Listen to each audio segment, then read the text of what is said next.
Hi, and welcome to today's webinar. This is going to be such an exciting one where we're going to be discussing 4 different strategies for creating purpose-driven employer branding. My name is Tove. I work as demand generation manager here at Jobylon, and I will be your moderator today. Now, before we get familiar with our 3 fantastic panelists, let's make sure that you're all also familiar with us at Jobylon. Who are actually hosting this, right? So Jobylon is a flexible talent acquisition platform for large employers. We work with global companies, all different industries to help them improve hiring through our very powerful recruitment platform. And to mention some of our platform specialties, I mean, we cannot not mention employer branding in this setting, right? So we do help our clients with beautiful and candidate-friendly career pages, job ads, focusing a lot there on clients' different types of employer brands and what they want to communicate with their candidates. Then we also work with different types of integrations and solutions to help you harness the power of social networks and actually work in the smoothest way possible. And then, of course, we also help you manage your applicants with ease and communicate well with them. So that's what we at Jobylon do. But enough about us. Now I want to hear about our panelists and I want you to get familiar with them. So Dorotea, let's start with you. Who are you? Tell us a little bit about yourself. Who am I? The big question. Obviously, I'm super passionate about employer branding. My background is within marketing and branding, and that's where I have spent most of my career. But recently, a few years ago, I said, let's try talent acquisition and employer branding. And today I'm working for Capgemini. For those of you who don't know Capgemini, it's a huge consultancy firm. I think we're present in about 52 countries, 350,000 employees within the IT sector. Obviously, the competition is super hard about the talent. That means that employer branding is on the top of the agenda for us. So yeah, a bit about me. Yeah. Very nice. Thank you. And thank you for being here. We're super excited to have you with us. Thank you for inviting me. Yeah, share your perspective here, which is interesting. And then Benjamin, what about you? Who are you? Yes, so I'm Benjamin. A lot of people call me Benja. And I run so you talked about demand generation, and that's what I do. I run a demand generation agency focused on employee branding. And so what it means is we help head of talent acquisition and employee branding specialists to create authentic content that candidates actually want to consume to help them, the candidates, not the employer, to decide whether or not they want to join the company and whether or not you might be a good fit as an employer. Very interesting. And thank you for being here as well. It's we have some different perspectives here today, which is super exciting for this discussion. And then we have Karin. Tell us about yourself. Thank you to Karin, heading up the talent acquisition and HR internally or in-house at Jobylon. I don't need to talk about Jobylon after your brilliant presentation already, Tove. But my background is within talent acquisition mainly, and also love being part of nerdy discussions like this one today with Dorotea and Benjamin. Yeah, excellent. I mean, we're well positioned here for a great discussion, and with the help of our audience, which I'm really happy there's so many of you with us today, I think we're going to have a really interesting hour ahead of us. So that's good. All right, so thank you so much for that. Today, what are we doing today? Well, we're going to talk about 4 different strategies for working with your employer brand and for actually integrating purpose or your company's purpose to your employer brand. So first point is exactly that, how to seamlessly integrate your organization's purpose into your brand. Second is going to be how to leverage HR tech to help you optimize and humanize the candidate engagement part. And then how do we establish trust throughout the entire journey with our candidates and our employees and keep that consistency going. And then the last point is going to be measuring the impact. So which KPIs, are there soft values we need to take into account, etc. Now, this entire webinar is recorded and we will send out the recording afterwards, and you will receive the slides. I got that question exactly now. I love the timing of that. But yes, the recording and the slides will be sent out afterwards. And then we'll also have dedicated time for Q&A towards the end of the session. I will monitor questions throughout. So if there's anything that we want to take throughout, we will do that. So add your questions when you have them, and otherwise we'll get to them towards the end of the session. And you can use both the chat or the Q&A form as well. So choose what you like there. All right, but I think without further ado, let's get into the first topic. And the first topic is, how do you actually integrate organizational purpose into your brand identity? And I think if we break this down a little bit, how can organizations effectively actually define their purpose? I think we need to start there, right? So let's start with Karin. What do you say? How do you work with purpose? Yes, a great start. Take a step back and look at how do you define your purpose? And because it all starts there, right? And for me, I think purpose is all about creating meaningfulness in the organizations, and that means for each and every employee to feel that their job creates value and that you can actually see that. So I think that needs to be crystal clear. And if there's like two things I would start working with, if you don't already have that in place, I would first off start making sure you educate your managers. I believe that part is very much underappreciated by managers today. So I think many organizations are poor at helping individuals understanding how their work contributes. So I would say that is one thing to actually define the purpose. And secondly, I believe it's super important to have a clear context. So not only on a company level and team level, answering like what strategy do we have and who is supposed to do what, but also on an individual level.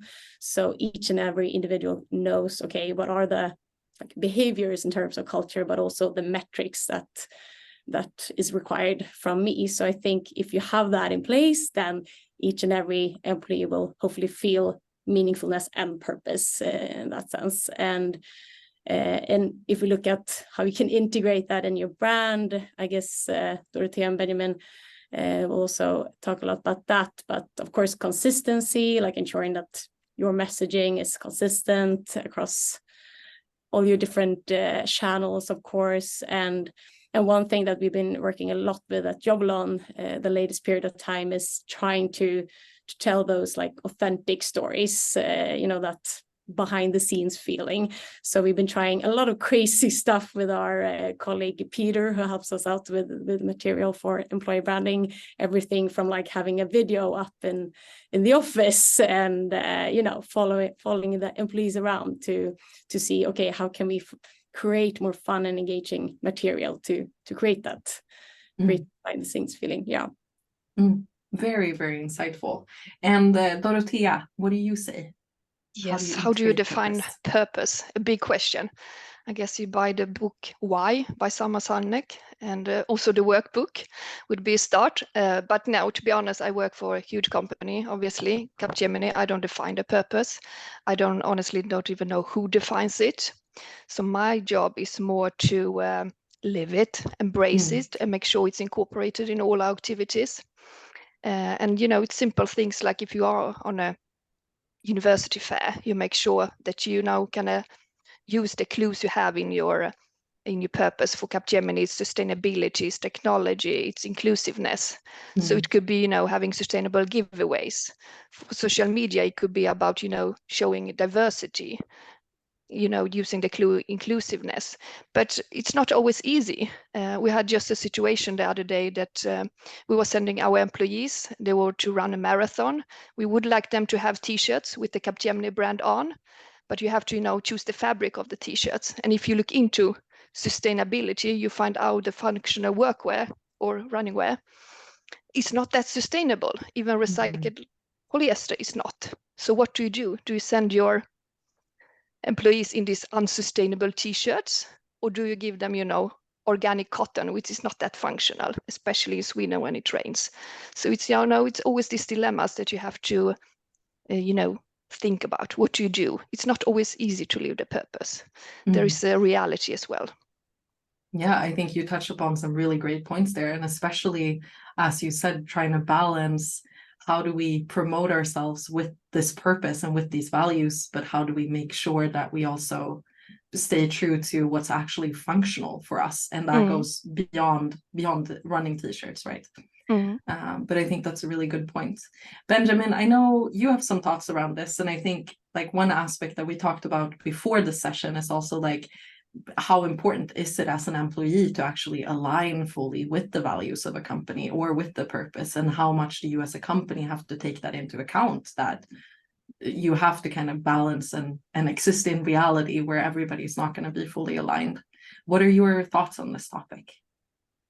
Yeah, so because if we I think if you go back one slide just a second, one of the sentences of what we're trying to do here is, how do we seamlessly integrate our purpose into our brand or employer brand?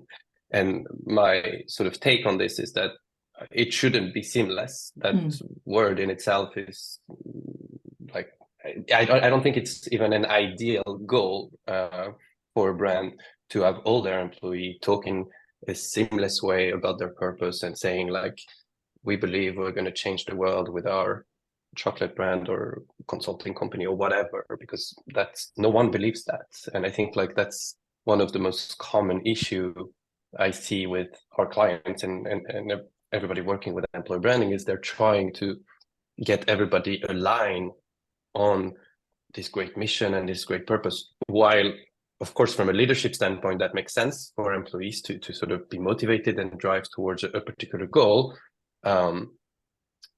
It's not relatable always for candidates, because people are human and people are like majority of the people do not also like go into their job going like, yes, I'm going to change like everything. So like we have to also align ourselves to like the reality of the world, I think. And I think a lot of the content and a lot of the brand efforts that we are seeing in employer branding are very much rooted in this, too much of this like big vision and big purpose and not enough in reality. And so I think like if you want to integrate like something if you want to integrate your purpose, you have to let your employees talk and live the purpose the way they are living it. And that means that the focus should be to create more relatable material for the candidates, and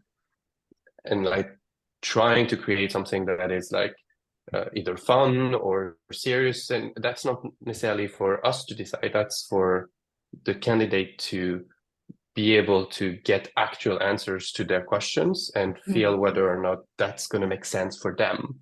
So I think relatability is really the key word, more than sort of like forcing the purpose onto anyone. Yeah, I think this is a really, really good like counterpoint to what most people are focusing on, right? In terms of, okay, we have these values, we need to make sure everybody lives them. But as you said, relatability kind of maybe should trump that, right? Yeah, I mean, a concrete example is a lot of the time when recording videos with employers, we're like being asked, oh, make sure that the employees is saying our values. And the employees don't really care about the values. I mean, they might attach to some of them, but they don't have this drive to say like that they stand behind this togetherness or courage or whatever. So it's important to see like, how do they relate to those values more than saying the values itself. Yeah, I agree with you. And I think we got a comment here that from the audience, which I will read up. So I like the idea of getting rid of seamless. If it's the purpose, it should stand out. It should be written in bold and all caps. This is our purpose, so it sticks out. And of course, let the employees interpret it and make it their own. I think that's a good summary of this. What do you say, Dorotea, working in a big company with, I mean, an endless amount of employees? Is this something that you consider in your employer branding work, in terms of like, not everybody is going to be aligned on this? Yeah, Absolutely, and it's not only being aligned, but also the interpretation of the different values. I mean, fun is one of our values. The interpretation of fun in India might not be the same as in Sweden. It's super hard, to be honest. And it's also like you saying, not saying the values, but you should live them. I mean, if you're looking at the video, if one of our values is modesty, you should feel it in the video as such. But yeah, it's super hard, to be honest. I mean, it has to be, the values has to live there for a long time in order for, you know, kind of be embraced in the culture, in the organization. And it also takes for a new joiner time to kind of grasp them and what it means for Capgemini, what it means fun for Capgemini, what it means modesty for Capgemini, and how it comes across. So there's no quick fix to it. It's a long-term work. Yeah, I think that's crucial for everyone involved in employer branding work, right? To realize that it's something that never really stops. But Karin, if we take your point of view, because you're instead then in a company that is fairly small still, where we have worked a lot on employer branding, but also our culture. What do you say? Like, is your goal to keep everybody aligned, or are you also thinking about, okay, everybody won't align with our values?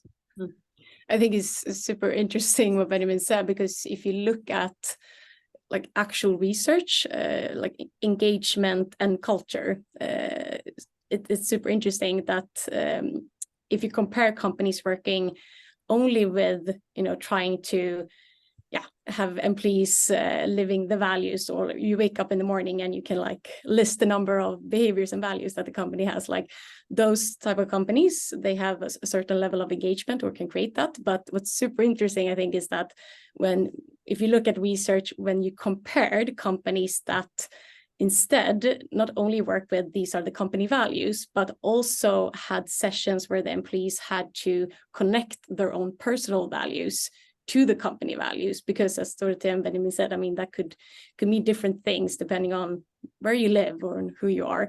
And those companies actually, like research shows that those companies create more engagement, which I think is super interesting to see, just connected to what you spoke about. And that is something we actually did at Jobylon as well.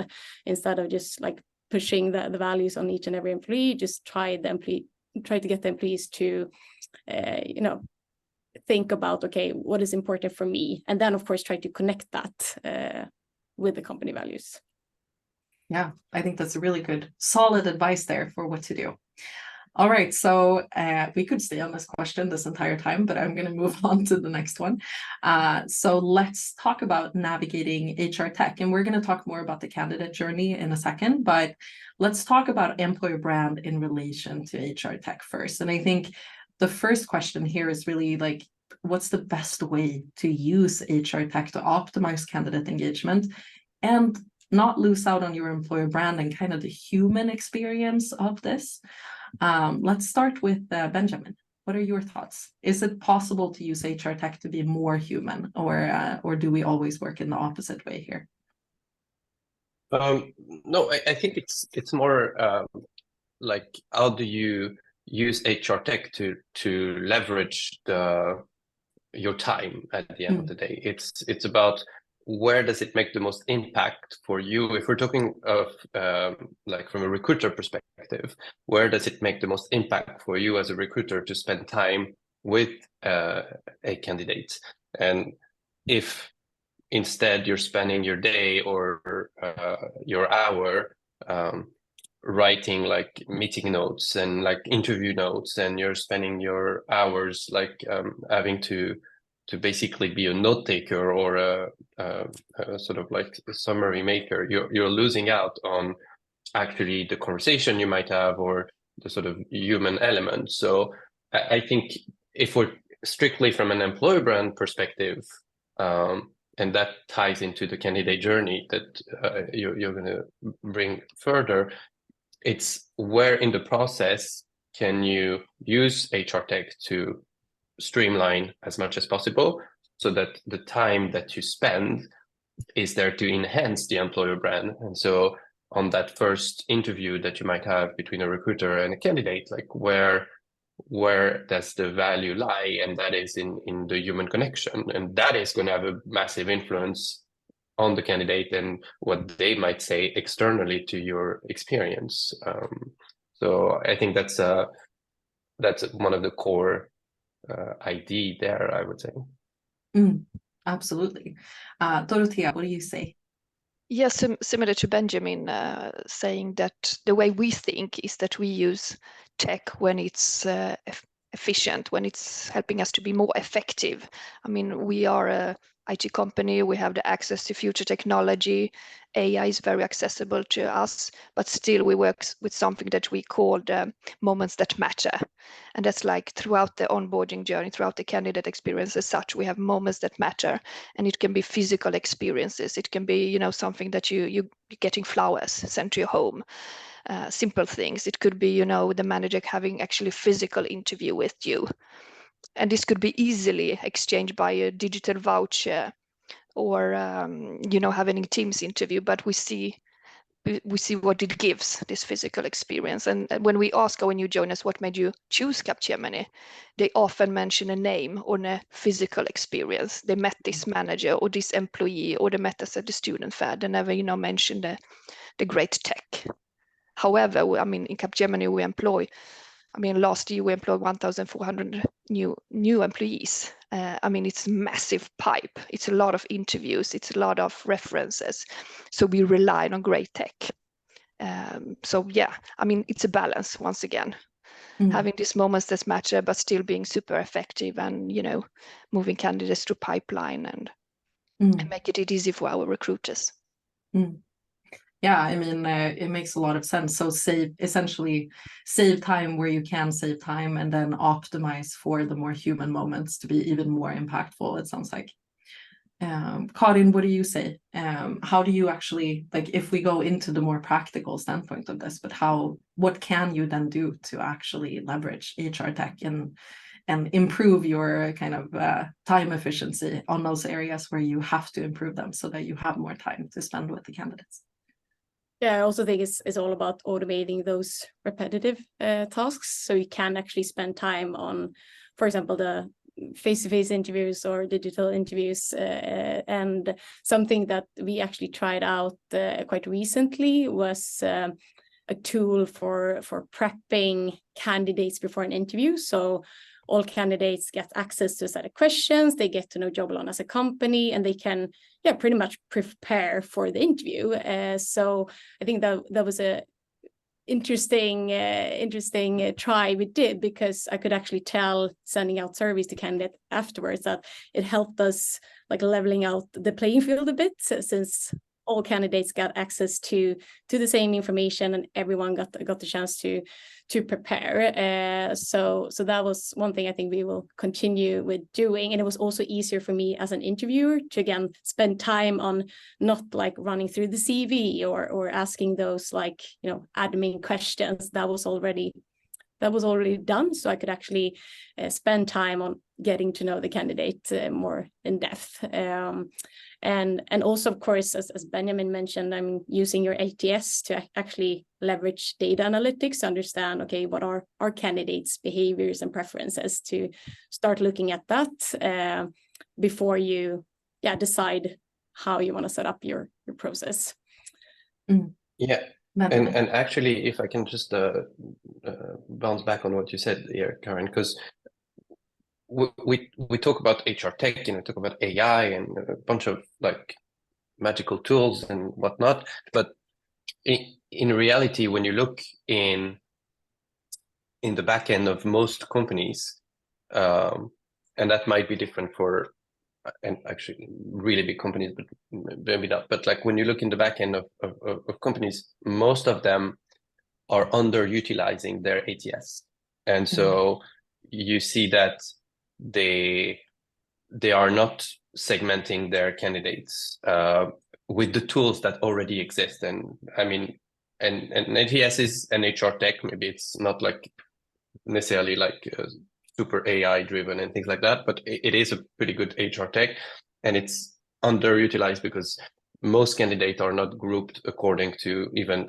sometimes departments or market or areas of interest, and so like creating these micro talent pools within your ATS with all the people that have sort of even potentially added themselves to your talent pools, and sort of letting them rot there in the back end of your ATS instead of actually activating them. I think this is where,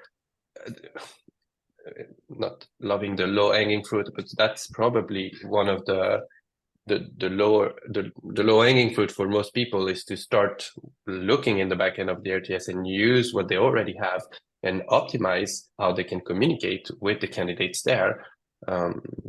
It's creating the proper filter, like making sure that all these people are engaged with.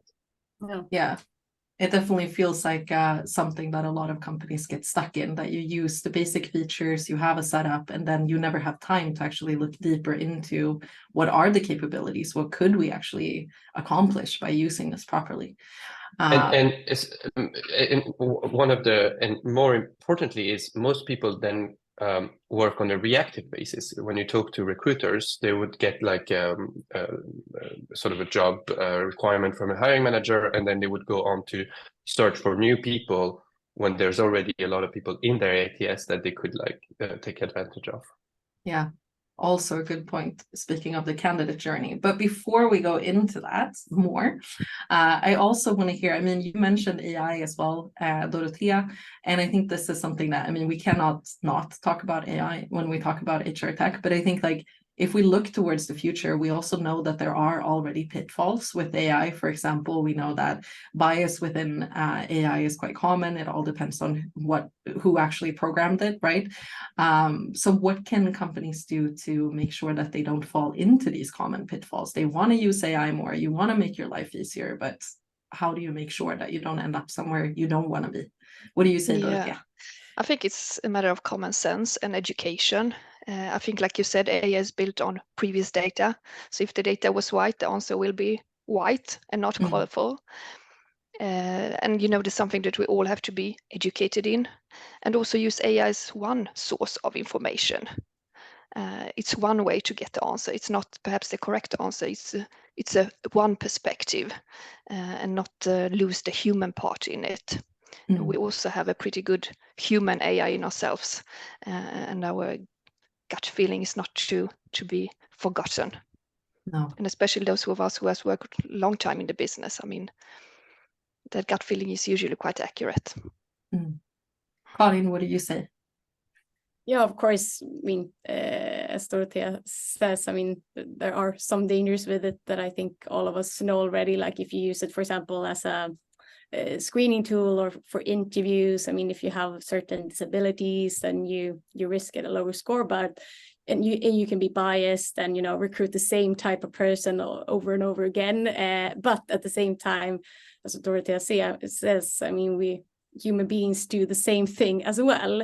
So I think, for example, when you create a role description and start recruiting for a role, I think even though you have AI, and AI can help you a lot with like admin tasks, like automated screening, sending out feedbacks, you always need to have that balance. Because, for example, if you're sending out automated like rejection email to a candidate that is in the end of a recruitment process, that would not be good. That is not a good experience. Then you should perhaps talk to the candidate. But is another thing with candidates, you know, in the first steps of the process that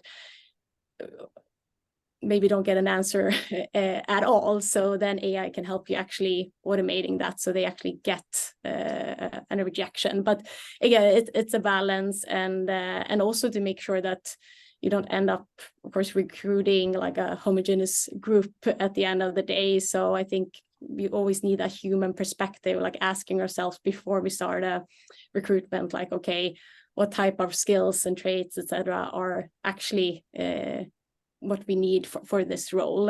So I think we always have to have those glasses on to question ourselves, but then together with AI, I think we can save a lot of time and also create a better candidate experience. Yeah. Benjamin, what is your take on AI in this context? If we look at the from strictly an employer brand perspective, you have two areas that I think are being used for AI that are interesting to debate for me. The first one would be like generative AI. So how do you how can you use generative AI to create something new? And so that would be, and what people are using it for is creating job ads, or potentially even creating like creatives and videos and things like that. The issue with that today, and I'm not saying it might not be in the future, but the issue with that today is it's extremely biased. So if you use AI to create a job ad and you're not triple checking everything, you're creating more biases than you would as a human. And so we've seen where when you've asked AI to show a picture of a president, it's going to show you a man. If you're asking AI to show you a picture of a criminal, it's going to show you a black man. Or so you're by definition, if you're only relying on AI from generative AI to create things, you're introducing more bias than you had before. What I think is an undertapped opportunities with AI in terms of employer branding is in its capacity to analyze a lot of data.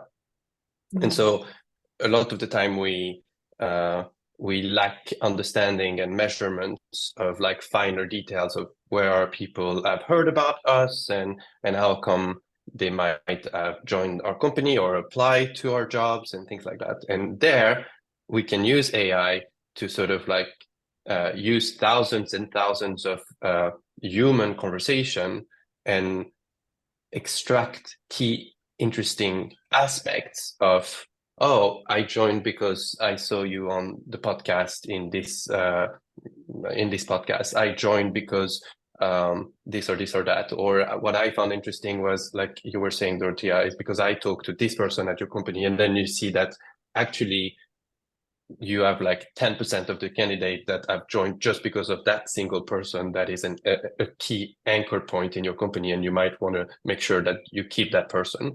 So it's more, I see the benefit, I see the AI threat from a generative perspective to be even more biased, and so that's not good. But the potential is on its analysis of the human language with natural language processing to really try to figure out where are your candidates coming from.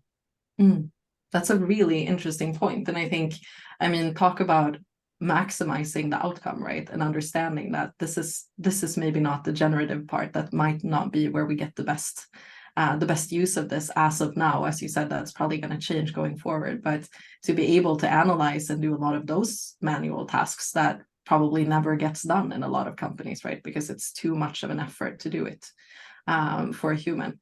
That's a really good point.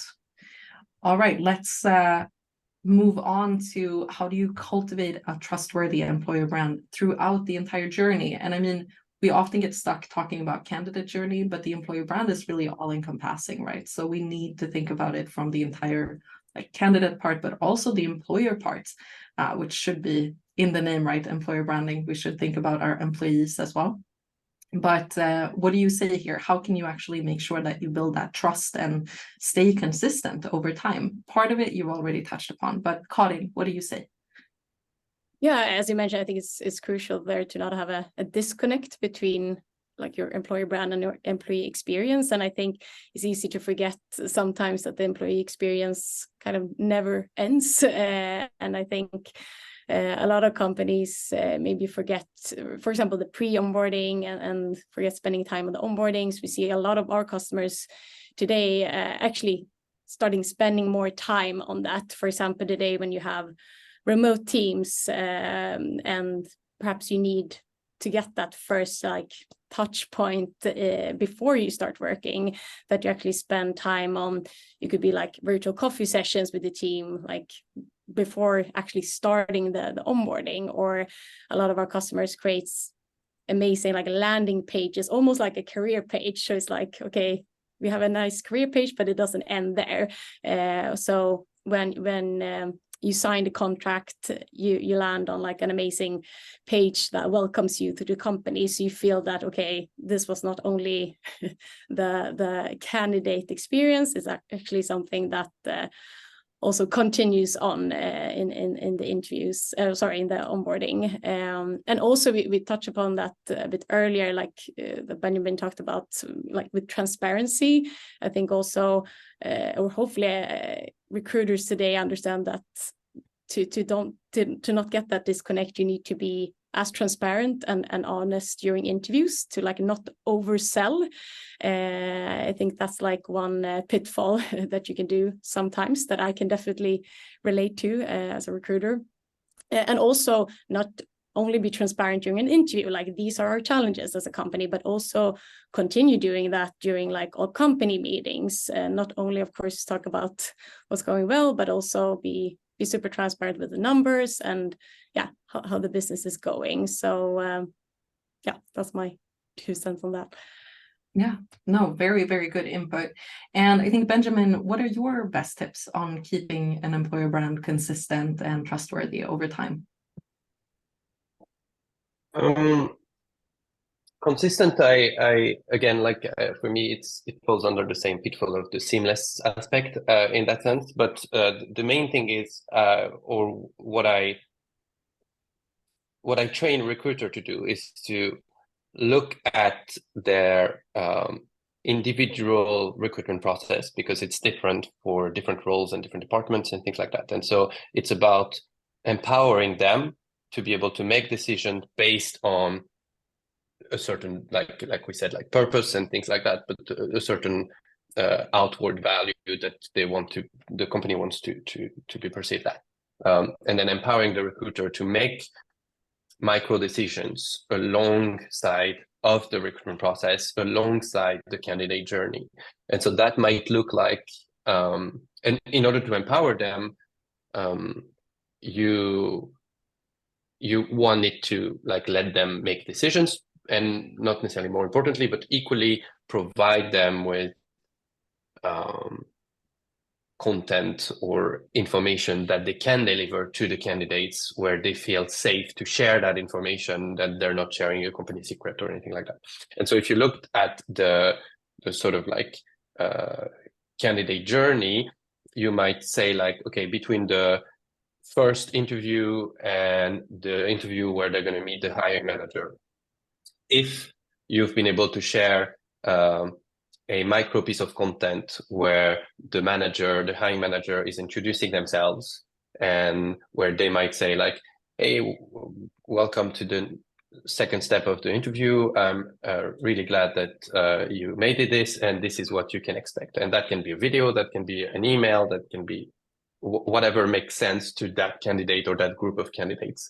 All of a sudden, that personalization is creating the trust, because all of a sudden you feel that someone is talking to you like a human, and you're not part of this massive cog in a machine. And that can only work if you empower the recruiters to be and to take ownership of the process. So my key points here are: provide them with a catalog, a smorgasbord of great content that works within the areas that they're focused on, and let them use that content where they see fit in the different step of the process, and let them make decisions that might slightly like go outside of the process. I'm not saying that you should like completely change the process. That's not possible for major organization, but they can take unique decisions in the process, and usually that's what people are going to remember, and that's what's going to create trust. And then continuing on that, I mean, coming from such a big and global organization as you do, Dorotea, how do you manage an employer brand? I mean, to Benjamin's point, I mean, giving individual access and letting people kind of take ownership of their own recruitment processes sounds like a positive way to go. But I'm guessing that you also have to, at some point, put your foot down and say, okay, but how do we actually work with this? What's best practice? And how do we ensure that across the board we say the same things? Absolutely, and it's it's keeping the brand together and having a consistent journey throughout the different candidates and throughout around the globe. But I would like to challenge the word trustworthy, and I think we also mentioned very many times authentic employer brand. What does it actually mean? Because if we go and buy a burger at McDonald's, the burger we get doesn't actually look like the burger on the picture, and we are still okay with it, and we would probably not buy the burger if it looked like it really does. I mean, if we go on a date, we put on some makeup. We don't go there with our morning face. We show our polished ourselves. But what does it mean for the employer brand? Does it mean that we actually have to show as it is, or is it okay to polish the brand, as we do very often? Yeah, that's a really good question. Anybody wants to take on this question a little bit? Because I think we need to discuss this a little bit deeper. Karin, Benjamin? I mean, what is your opinion here, Dorotea? That we should put on makeup or we shouldn't? I think we have to. I mean, it's still us showing up. It's still us telling the truth, but we have to be aware that it's a polished version. And I think everybody knows that it's not as perfect as it looks in the job ad. It's not as perfect as it looks at the career pages. That there is some.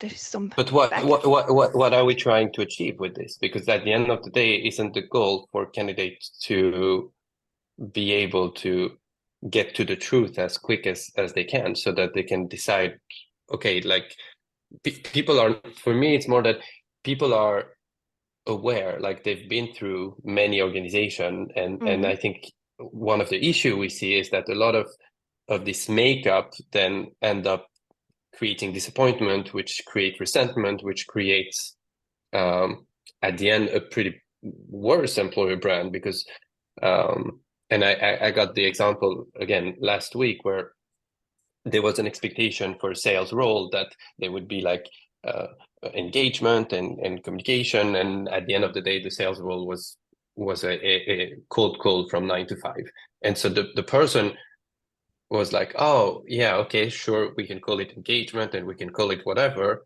but that's not what the role actually is. And I think one of the issue is most candidates are struggling to actually get to the information that they want and actually get the answers to the honestly pretty basic questions that they need, and like, what am I going to do, what are the path, and so I'm not opposed to the idea of like the makeup part in that sense, as long as the basic of answering actual questions from actual candidates is answered. I think this is also a lot to do with candidate expectations, right? Because as you said, Dorotea, I mean, if we believe that candidates are aware of this and they know that, okay, what you see is maybe not what you get. If you become too authentic then and showcase kind of the wonky pieces that you might otherwise put makeup on, is that something that's going to turn off candidates because they believe it's even worse? Or are they going to believe that this company is actually honest and showing this? Because I think that also puts it in perspective, right? Like, what do the candidates actually expect out of this? I don't know that that's a question, but what's your comment on that? I think the super honesty might be interesting the first time you use it because nobody has ever tried it. But after a certain time, a certain point, I think you have to just put a little makeup on. And that we have to be honest, we are all brand builders, marketeers, and there is, it's still us showing up. We're still saying the truth, but how we do it and with which tonality we do it, it's okay to polish. I think this is such an interesting topic. I would love to deep dive, but we have one more thing that we need to talk about before we move on to Q&A. So let's see if we continue this. But I see some comments and questions here in the chat and Q&A as well. So let's continue talking about authenticity in a little bit. But first, I would love to hear your thoughts on measuring employer brand, because this is something that can feel like a fluffy topic, right? And I think we have two sort of ways to think about this. So first of all, like, how do you actually measure it? What KPIs can you use? How do you measure kind of the hard targets, right? And how do you set those targets? But then the second part that I want to discuss is also, is it always possible to set hard targets, or do we have to have some sort of measurement of we are doing this because we believe it's going to have this effect, because we can't actually measure it? What's your take on this, Karin? Is it possible to measure everything? Good question. I think first question you need to look at is, of course, like, what are your challenges or pain points for your organization? Like, what do you actually want to achieve with spending time, for example, on your employer brand? I mean, that could, of course, look very different. It could be that you want to increase your time to hire, or decrease your time to hire, of course, or maybe you want more qualified candidates. So, I mean, it definitely depends on your challenge as a company. But one thing, if you look at like purpose-driven organizations, like those often lead to higher engagement, which in the end, I guess, improves in performance. So one thing that I think is interesting to measure is actual performance when you do certain activities. Like, could you actually attract certain talents and then get them to stay? And can you also spend time on, again, the candidate and employee experience to make sure that you increase the performance rate in different ways in your company? I mean, that is, of course, interesting to look at, and also something I think everyone listening today are probably already measuring. But of course, like candidate net promoter score, employee net promoter score, if you're not doing that already, of course, that's a good thing to look at. And I think it was also interesting to compare like your CNPS and your eNPS, because if your eNPS perhaps is lower, perhaps that is an indication that your brand is not consistent throughout the whole employee journey. So like what we just talked about, like what you see is not really what you get. And also like the way around, if your candidate net promoter score is lower, then perhaps that might be an indicator that you haven't succeeded in like effectively defining your purpose and integrating that into your brand identity. So I think those two might be interesting to look at. But I would definitely start to look at what are your pain points, but also like actual performance and like business value. Benjamin, what are your thoughts on this measuring? I think like it depends what we even mean by employer branding, to be honest, because if we mean the stuff we do to help our talent acquisition, then we have to measure things based on that. And so like how is our employer brand efforts actually contributing to us having better talent acquisition metrics? And so it's not so much about defining what metrics, if we're specifically talking about employer branding, it's not about defining what metrics we should focus on, for me, on employer branding, but what are the metrics that we have to measure talent acquisition? And can we effectively say whether or not our employer brand efforts have an impact on those metrics? So that's what we should be measuring. We should be measuring whether or not our efforts to get our CEO on some podcast is helping the talent acquisition metrics that we measure. That might be time to hire, number of qualified applicants, number of qualified applicants that makes it to the third stage, whatever you use to define your talent acquisition. Look at whether or not your employer brand efforts are contributing positively or negatively to those KPIs. And the way to do that, you can look at what ATS provides you in the backend, and most of the time that's going to tell you that what is the last touch point that a candidate, where did the candidate come from, like where did it came from to actually click the apply button, and you will see like a pie chart that says like LinkedIn, Google, Direct, and a bunch of other things that makes very little sense. And the things that we don't want to do, but that we need to do, is start discussing and having conversations with candidates on what their journey looked like. Because I don't know about you, but when is the last time that you change job just on a whim because you saw like a LinkedIn ad somewhere. Like no one does that. I mean, it's not how people change job. It's not how people, and I think we need to measure employer branding based on the reality of how people actually discover and apply to jobs. And they don't do that via one ad or one video or one thing. It's a multitude of touch points. And more importantly, it's a multitude of touch points that cannot be tracked and that cannot be grasped by a software or anything like that. And so what we should go back to is more human interaction in complement with the software and analytics that we can get. But in complement to that, and some of the things we're doing is training recruiters to have this conversation with the candidates and to say like, so what was your journey to application? How did you go from not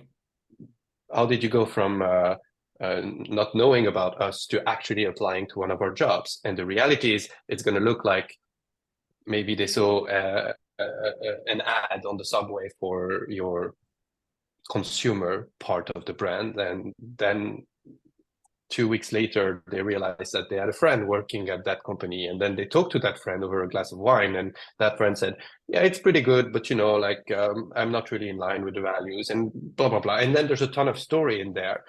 And once you start gathering these stories, and that's where you can use AI to sort of extract the core data points to say, okay, it seems that our podcast is getting a lot of people to get to know our brand, and it seems that we have, following that, quite a lot of referrals that is helping us convert. And then you can say, okay, how many of the people have been impacted by our employer brand efforts, and how is that affecting our talent acquisition KPIs? Very interesting take on this. Dorotea, before we move on to our Q&A as well, what do you say about KPIs and measuring? Can it be done, and how do you do it? Yes, I think the challenge we have that almost everything can be measured. The thing is that most of us only have 14 hours a week to actually work on it. And we have to balance the time on how much we measure, how much we analyze, and how much we put into action. And I think that is the tricky part. How much data can I actually take in? But if you choose to measure employee branding, I mean, we are measuring everything from micro moments, as we say, like everything from LinkedIn responses to certain activities to macro level, how is our brand ranked in a global service as such. And all this has to be taken into consideration when, taking a decision, are we on the right path or not? And that's back again to the human AI. You have to look at all this data and, use your gut feeling.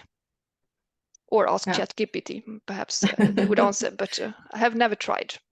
No. But it's tricky. I mean, it takes time to measure and to analyze, and for certain take action at what you have found. Yeah, and I think you mentioning the gut feeling really goes back to, okay, there are maybe certain aspects of employer branding that we just have to trust that we're making this investment and it will benefit us, but then maybe not all parts of this will be able to be measured, right? Absolutely. And also measuring is only history. I mean, you have to bring into innovation to it. You have to bring in surprise, and that you won't find in data. No, exactly.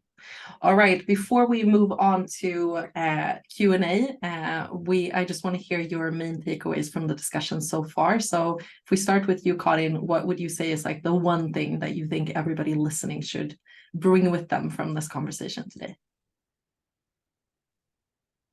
And now you're on mute, I think. Sorry. There you go.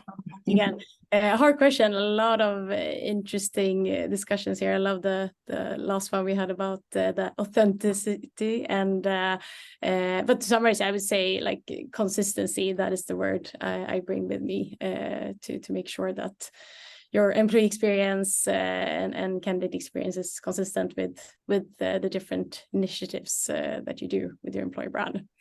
And then I think it's cool to try out to try not to maybe use too much makeup that we discussed before. I think I totally understand Dorotea's like your thoughts about that. But I think it would be interesting to see like what would happen if all companies just showed off their true selves directly. Would be very cool. All right, Dorotea, what's your main key takeaway that you want everybody to bring with them after this discussion? I think that, employee branding is complex. We want in a webinar be able to, give all the keys and clues and how to do, and it all depends. It all depends where you are in the market, what kind of candidates you're working with, what are the needs, wants, as such. I mean, it's tricky. Great point. And Benjamin, before we move into Q&A.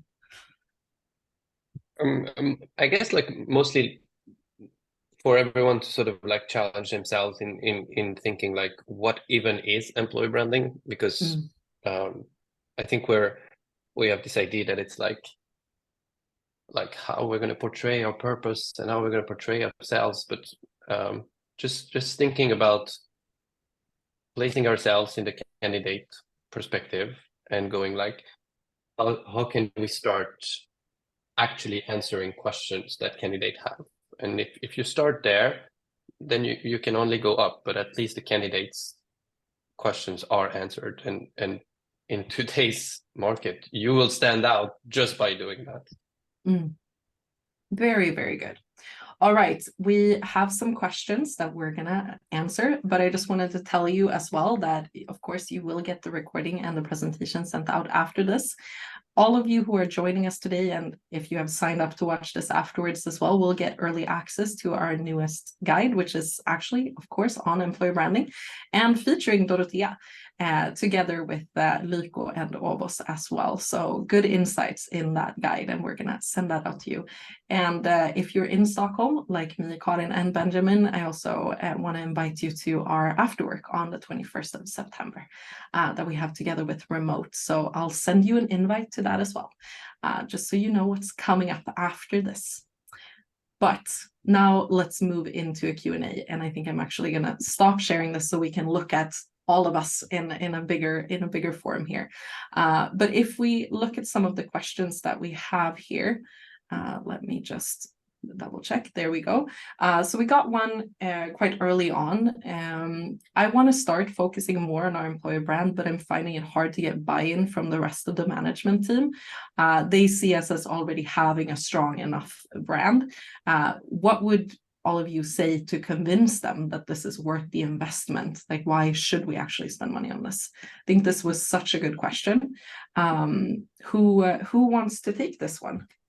Any of you have any good advice for this person?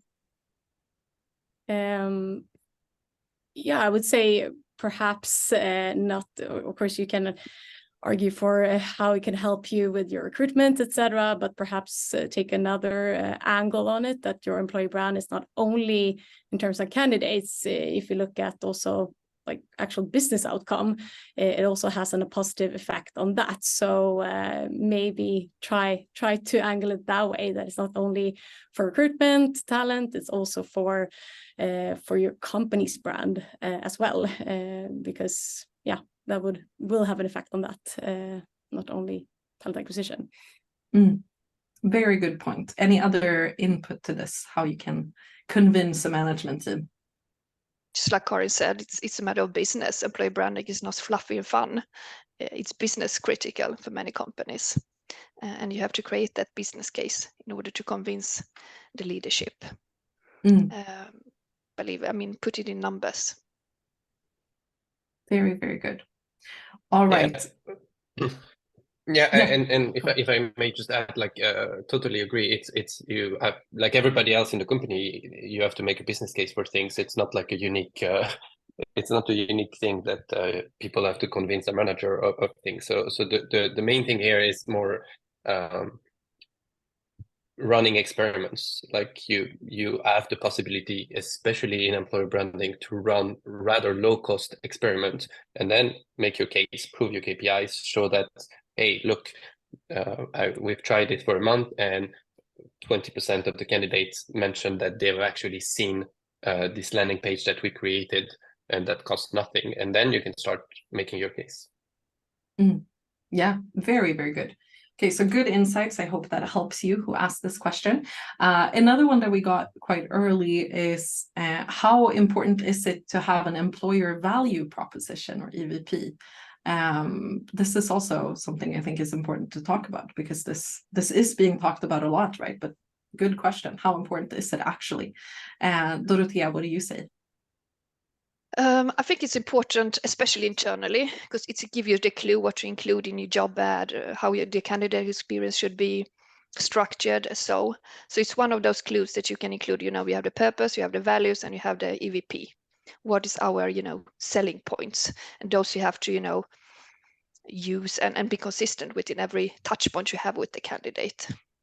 So even if you don't broadcast this externally, I think it's important for the team to have it, in order to know what the clues are that we are selling.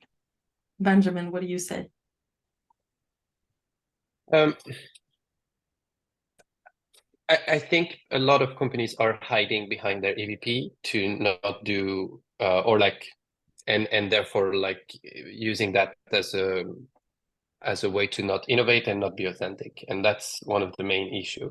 Is we've seen, let's say let's talk about a 500 people organization. I've seen them spending hundreds of thousands of euros on an EVP for it to sit on a shelf and do absolutely nothing with. And so the thing that I'm always an advocate for is to build your EVP in public rather than behind closed doors. And all these interviews that you're doing with your employees and trying to figure out who you are, etc. I always advocate to do that publicly as much as you can within reason of, I guess, really large organization. But as much as you can do in public, the more trust you're actually going to get and the more relatability you're going to get. Otherwise, you're spending a year and a half creating something behind closed doors to only then start talking about it when you're anyway a different company. Very interesting point. Karin, I mean, to that point, an EVP kind of has to change a little bit as the company grows, right? And being a smaller company, how would you say that affects your thinking around an EVP? Yeah, good that you mentioned that. I actually started thinking about that since, for me, it depends on, as you said, size and what stage you're in as a company. And as Dorotea said previously, we talked about key takeaways. I mean, again, employer branding is complex and it takes a lot of time. So I would say, yeah, if you have time and the resources to do that, I think it's valuable. But again, it depends on size and like growth stage, I guess. If that is what you need to prioritize and not, I think that's something you need to think of. It's not a thing, I think, like, oh, you must have it in place. So that's my take on that. Is maybe not a must have if you're like a more small cap company. No, very good. Very interesting responses from all of you on this. We have gone over time, so I am gonna cut us off from questions. I know there's several more here, but please reach out afterwards and we'll make sure to keep the discussion going. I wanted to bring up one of the comments that we got, however, that we can kind of bring with us as something to think about. That authenticity is a tricky concept. What should be mixed is professionalism. So what does being authentic and professional mean? I think that's a really, really good sort of thing to keep in mind. So how can we make sure that we polish enough to be professional and to think of it that way, but to also then stay authentic and actually bring forward what we are as a company and what we are as a brand. I think that touches upon a lot of the things that you've talked about today as well. But all right, cutting us off here, please reach out with more questions. Let's keep the discussion going. I will follow up with the recording, with our new employer branding guide. And of course, feel free to connect with all of us and especially the panelists on LinkedIn after this. I will link their LinkedIns in our send out as well. So yeah, thank you so much for joining us today. Thank you for the three of you for being panelists today. You've been really interesting, which I knew this discussion would be really interesting, but you've been so great and given so many good insights and I think thought-provoking ideas as well for the audience here. So thank you so much for joining. Thank you to the audience, and I hope to see you next time. Thank you. Thank you, Tove. Thank you, Karin.